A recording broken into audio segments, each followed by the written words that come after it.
అవినీతి అంతానికి ఒక పక్కన ప్రత్యేక కోర్టులు పెట్టి పాప పంకిల రాజకీయ వ్యవస్థను ప్రక్షాళించాలన్న సత్సంకల్పాలు మోతెక్కుతున్నా ఎక్కడా శిక్షలు పడే జాడలు కనపడటం లేదు. తప్పు చేస్తే దేశాధ్యక్షునైనా బోనెక్కించగల స్థాయిలో అమెరికాలో ప్రాసిక్యూషన్ వ్యవస్థ రాణిస్తోంది. కానీ ఇండియాలో రాజకీయ జోక్యమే ఈ వైఫల్యానికి మూల కారణం. అక్రమాస్తుల కేసులో జగన్ రెడ్డి బెయిల్ను రద్దు చేయాలన్న పిటిషన్పై సిబిఐ నీళ్లు నములుతోంది. జాతీయ స్థాయి దర్యాప్తు సంస్థగా సిబిఐకి దేశంలో మరో ప్రత్యామ్నాయం లేదు. అవినీతి ఆర్థిక నేరస్తులపై సమరం సాగించాలని ప్రజలు కోరుకుంటున్నారు. ఈ పరిస్థితుల్లో ప్రజల పక్షాన సిబిఐ నిలవకపోతే వారికి దిక్కెవరు? జగన్ రెడ్డి కౌంటర్ విషయంలో ఎటువంటి గందరగోళమూ లేదు. జగన్ తరపు న్యాయవాదులు బెయిల్ రద్దు చేయవద్దనే కోరతారు. జగన్ రెడ్డి అధికారంలోకి రాకముందు నుంచి కూడా కొంతమంది పెద్దలకు దగ్గరగా ఉన్న విషయం అందరికీ బహిరంగ రహస్యమే. అధికారంలోకి వచ్చిన తర్వాత కూడా జగన్ రెడ్డి అదే వైఖరి కొనసాగించాడు. ప్రత్యేక హోదా మొదలుకొని పోలవరం నిధులు విభజన సమస్యలు పరిష్కరించమని డిమాండ్ చేసిన పరిస్థితి లేదు. కోవిడ్ సమయంలో కూడా రాష్ట్రానికి ఆక్సిజన్ కానీ వ్యాక్సిన్ కేటాయింపు వరకు విన్నపాలతోనే సరిపెట్టాడు.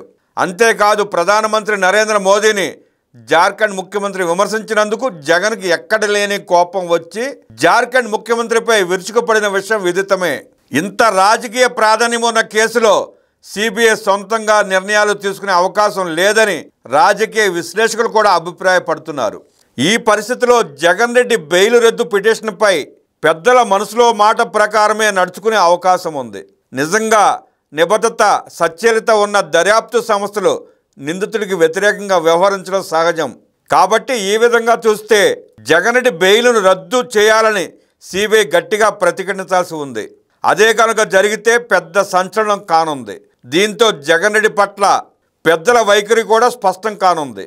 జగన్ బెయిల్ రద్దు విషయంలో సిబిఐ తన వైఖరి స్పష్టం చేయకుండా బెయిల్ రద్దు విషయాన్ని కోర్టుకే వదిలేసి చేతులు దులుపుకోవడం దారుణం. 2013లో జగన్ రెడ్డికి బెయిల్ ఇవ్వొద్దని అడ్డుపడిన సిబిఐ నేడు జగన్ బెయిల్ రద్దును కోర్టు నిర్ణయానికి వదిలేయడం బాధ్యతారాహిత్యం కాదా? జగన్ రెడ్డి అక్రమ ఆస్తులపై ఉన్నత న్యాయస్థానం జోక్యం చేసుకొని సిబిఐ విచారణకు ఆదేశించడం గమనార్హం. సర్వోన్నత న్యాయస్థానం ఆదేశాలతో విచారణ జరుగుతున్నా సిబిఐ పిల్లి మొగ్గలు వేస్తోంది. నేర దర్యాప్తులో ఎవరి ఒత్తిళ్లకు లొంగకుండా పటిష్ట వ్యవస్థగా చట్టబద్ధ స్వేచ్ఛ పొందిన సిబిఐ బలహీనతకు తావు ఇవ్వకుండా నిబద్ధతతో సమర్థవంతంగా పనిచేస్తే ఆర్థిక నేరగాళ్ల కోసాలు కదలడం ఖాయం. అట్లాగే రఘురామకృష్ణంరాజు జగన్ బెయిల్ రద్దు చేయాలని తన పిటిషన్లో అనేక కీలక అంశాలను ప్రస్తావించడం కూడా జరిగింది. అక్రమాస్తుల కేసులో సాక్షులను ప్రత్యక్షంగా పరోక్షంగా బెదిరిస్తున్నారని, బెయిల్ షరతులను ఉల్లంఘిస్తున్నారని, న్యాయస్థానం ఇచ్చిన స్వేచ్ఛను దుర్వినియోగం చేస్తున్నారని, పలువురు సాక్షులు జగన్ ప్రభుత్వంలో అధికారులుగా ఉన్నారని, కొందరు సహనిందితులకు కీలక స్థానాల్లో పదవులు అప్పగించారని, ఒకరిని సలహాదారుగా నియమించుకున్నారని, విజయసాయిరెడ్డి అయోధ్య రామరెడ్డిని రాజ్యసభకు పంపడం వంటి అంశాలను పిటిషన్లో ఆనాడు రఘురామకృష్ణరాజు వివరించారు. అంతేకాదు ప్రజాప్రతినిధుల కేసుల్లో విచారణ వేగవంతం చేయాలని సుప్రీంకోర్టు ఆదేశించడంతో జీర్ణించుకోలేని వైసీపీ నేతలు న్యాయ వ్యవస్థపై నిందలు వేసి తీవ్ర వ్యాఖ్యలు చేశారని పిటిషన్లో తెలిపారు.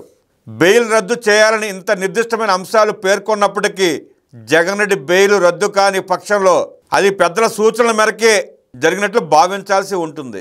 ఇది పెద్దలతో జగన్ అనుబంధ ఫలితమే అని కూడా ప్రజలు అర్థం చేసుకోవాల్సి ఉంటుంది.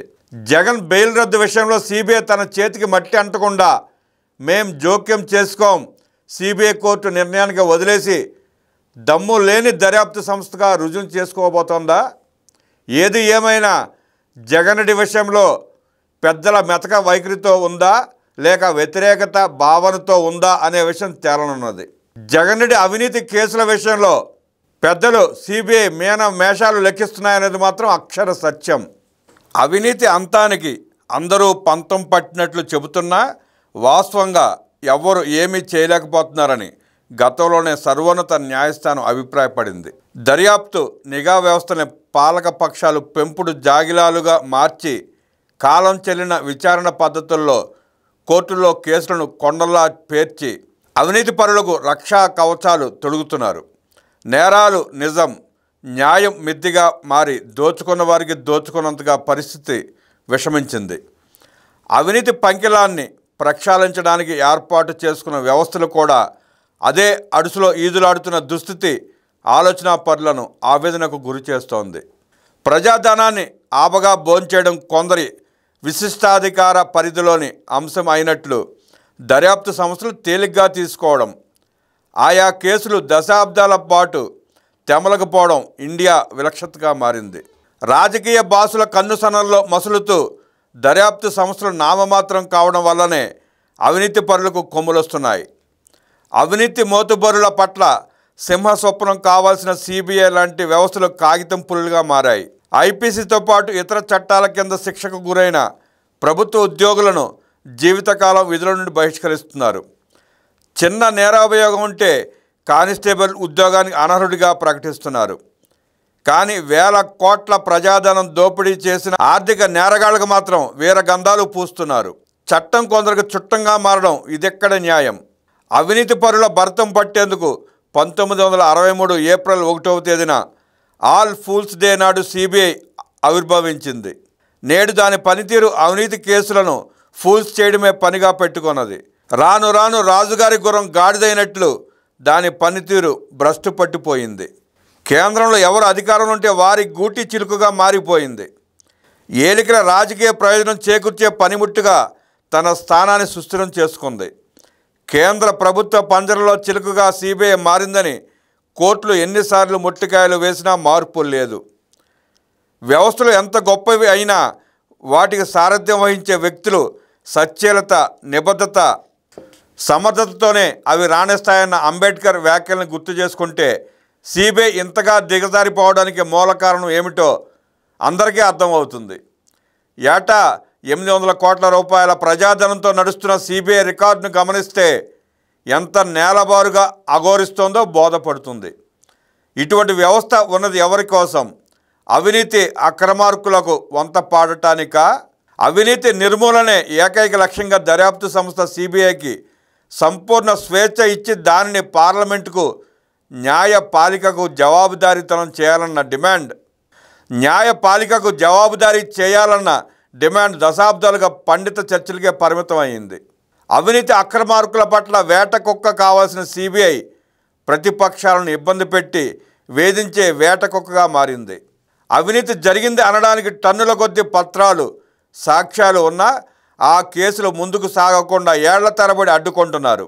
దాదాపు 43,000 కోట్ల రూపాయల ప్రజాధనం దుర్వినియోగం అయినట్లు సిబిఐ తన ప్రాథమిక నివేదికలు నిగ్గు తేల్చింది.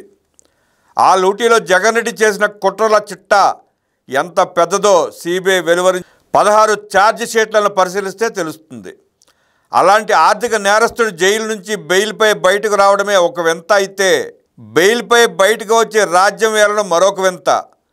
ఎన్ని దారుణాలకు పాల్పడినా తిమ్మిని బమ్మిని చేసి దర్జాగా బయట తిరగగలిగే వెసులుబాటు ఇండియాలో తప్ప ప్రపంచంలో ఎక్కడా లేదు. అతిపెద్ద ప్రజాస్వామ్య దేశంగా విరాజిల్లే ఇండియాలో నేరస్తులదే రాజ్యం. బయట మనం తలెత్తి చూడటానికి కూడా సిగ్గుపడే వాళ్ళతో చట్టసభల్లో భుజాలు రాసుకుంటూ తిరగాల్సి వస్తుందని దివంగత మాజీ ఉపరాష్ట్రపతి కృష్ణకాంత్ ఆవేదన చెందారు. జేబు దొంగలను జైల్లో పెడుతున్నారు, కానీ వేల కోట్లు ప్రజాధనం దోచిన వారికి మాత్రం శిక్షలు పడటం లేదు. అసలైన సమస్యను సమస్య కాదన్న విధంగా వ్యవహరిస్తూ వారికి వత్తాసు పలకబట్టే వేల కోట్ల ప్రజాధనం దోచిన నేరగాళ్లు నీతులు వల్లిస్తూ శాసన నిర్మాతలుగా వెలిగిపోతున్నారు. అవినీతి కేసుల విచారణ కొన్నేళ్లు పట్టడం వల్ల సాక్షులను ప్రభావితం చేసి నిందితులు శిక్షలు పడకుండా తప్పించుకుంటున్నారు. తాను అధికారంలోకి వస్తే ఏడాదిలో ఆర్థిక నేరగాళ్లు అంతు చూస్తానని, రాజకీయాలను ప్రక్షాళన చేస్తానని హామీ ఇచ్చి ప్రధాని నరేంద్ర మోదీ అధికారంలోకి వచ్చి 11 ఏళ్లు దాటింది.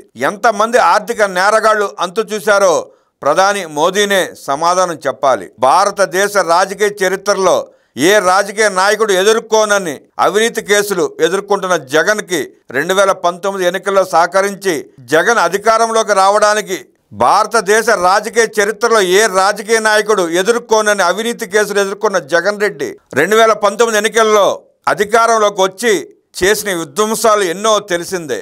11 ఏళ్లుగా అవినీతి నిర్మూలన నినాదాన్ని రాజకీయ ప్రయోజనాలకు వాడుకున్నారే తప్ప ఆర్థిక నేరగాళ్ల అంతు చూసే దిశగా అడుగులు పడలేదు. ప్రస్తుతం అవినీతి పరులకే మంచి రోజులు అన్నట్టు ఉన్నాయి. రాజకీయ అవసరాల కోసం అవినీతి పరుల కేసులను ఉద్దేశపూర్వకంగానే నీరు కారుస్తున్నారు.